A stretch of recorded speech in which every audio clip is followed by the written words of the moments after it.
welcome back. IFCO-TV, we have another special guest on. My name is Frank Hahn, co-host, the beautiful Bryn Gillow, and we're having a great time today. We're talking with so many folks. We were supposed to have Jim Dubell on right now. He got pulled away for a very important meeting with New Beginnings, so we'll have to have him come sit in a couple of minutes. But walking by, we had Matt McCoy come in. He's a professor at Life University and does a lot of research. So we want to just talk with you a little bit about what's going on in the research field. Sure. Yeah, excellent. Can you? The way this is working is we have live viewers out there somewhere in the world. As far as Peru and all that. Yeah, Peru, Colombia, U.S., so all around, and they've been asking us questions via Twitter. So the Twitter hashtag would be #IFCO. So if you can get your questions going, if you do have any questions for Matt and about research, and he'll share with you what he's doing, get on that. And then also share with your friends where we're located on the internet is IFCOChiro.org/live. That's LIVE. Okay, Matt, can you share with us some stuff going on research-wise? Well, maybe it would be helpful to just address the research issue from a broader perspective in terms of the importance of research. I think, one of my concerns, having grown up in chiropractic, been around chiropractors my whole life, and especially straight chiropractors, principal chiropractors, a lot of times there's a sense or a feeling that research maybe isn't needed or it's not important. It tends to be the more allopathically oriented faction of our profession that embraces research, and our side doesn't necessarily do that, and I think that's a huge mistake. In fact, it's really a big premise of mine and a contention of mine that our brand of chiropractic, the principled side, has to embrace research. We have to embrace the research and evidence from a subluxation perspective, because we have to understand the world is changing, expectations are changing. If we just look at healthcare in this country, everything about healthcare is going to be about accountability eventually. Everybody agrees that we shouldn't pay for what doesn't work. So when it comes to chiropractic and subluxation-based care, we have to show not only, forget the nonsense that goes on that people say subluxations don't exist. If we forget that for a second and understand that that's not really the argument, that's sort of a red herring. The issue isn't whether subluxations exist or not. The issue is, can you objectively identify a subluxation? Can you show that subluxation leads to adverse health outcomes? And can you show that reducing that subluxation improves health outcomes? And this is going to be crucial for our side, for our brand of chiropractic, to be able to show we can document subluxations exist, we can document their reduction, and we can document that there's positive health outcomes as a result of that. That's what the agenda has to be from our side. Excellent, excellent. And what is something specific in the field of vertebral subluxation research that you can just pull off the top of your head?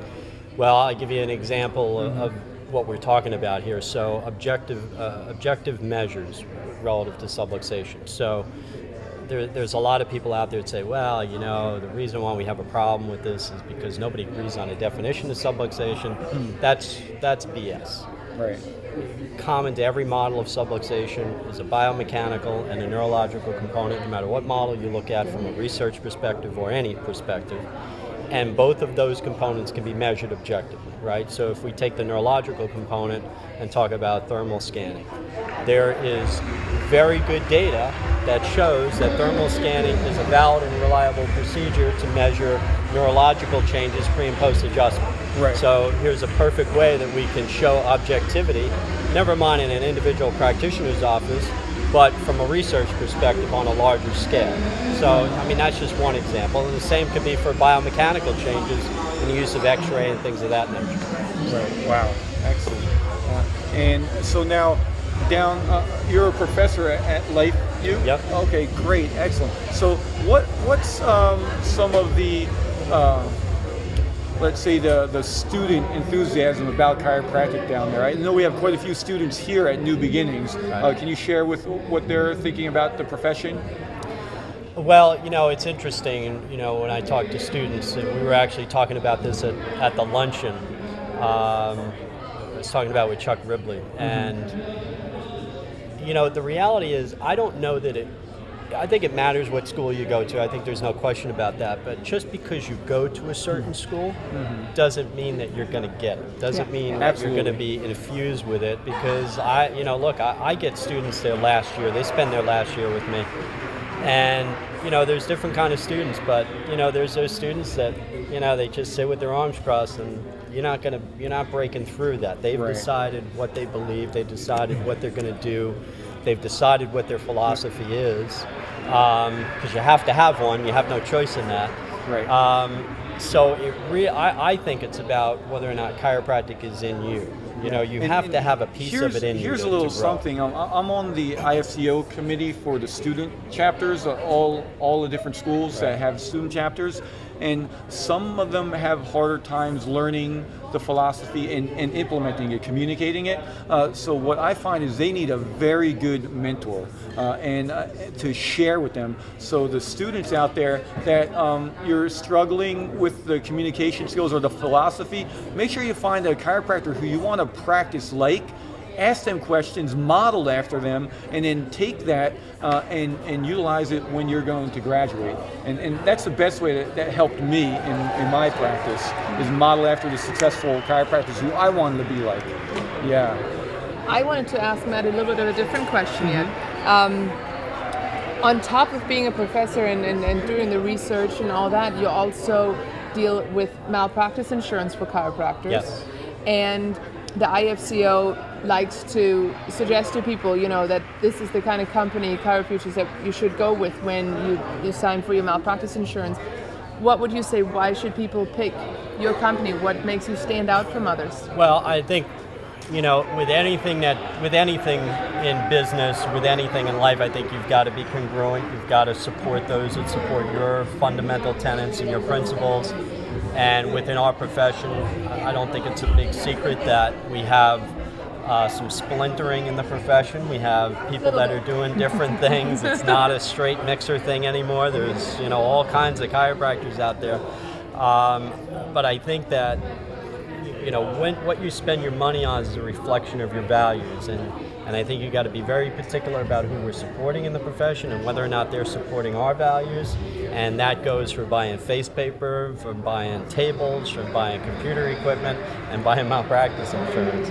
I think it's especially important in the malpractice perspective, because ultimately, if you're practicing as a subluxation-centered chiropractor, then you're going to want somebody who's protecting you if there's a problem, that understands that aspect of chiropractic. And there's certainly, there's several companies out there you can buy insurance from, but are those people that are running that company, are they involved in chiropractic? Are they living and breathing chiropractic? When you have a problem, are they going to understand your problem? Are they going to be able to connect you with the right attorney to help you with your problem based upon how you're practicing? So these things are important. And I think everybody's got to be very thoughtful about it, and not just, buy a policy because it's cheaper than this other policy, or That's kind of the tendency people have to do. Yes. Matt, so how could somebody who's thinking about either purchasing malpractice insurance or switching from their current company to ChiroFutures, how can they contact you? Very easy, ChiroFutures.org. ChiroFutures.org. And all our contact information is there. My email address is there. I'm pretty easy to reach for anything. Perfect. So. And if your term isn't up yet with your current malpractice insurance, you guys take care of all that? Absolutely. It's like switching your phone service. So, okay. You can switch midterm. You can wait till your term is up. It's up to you. Whatever's best for you. Great. That's good to know. All right. Well, thanks for stopping by the program. Really, really appreciate it, Matt. Yes. Thank you for being so spur of the moment to come here and be with us. Walking by and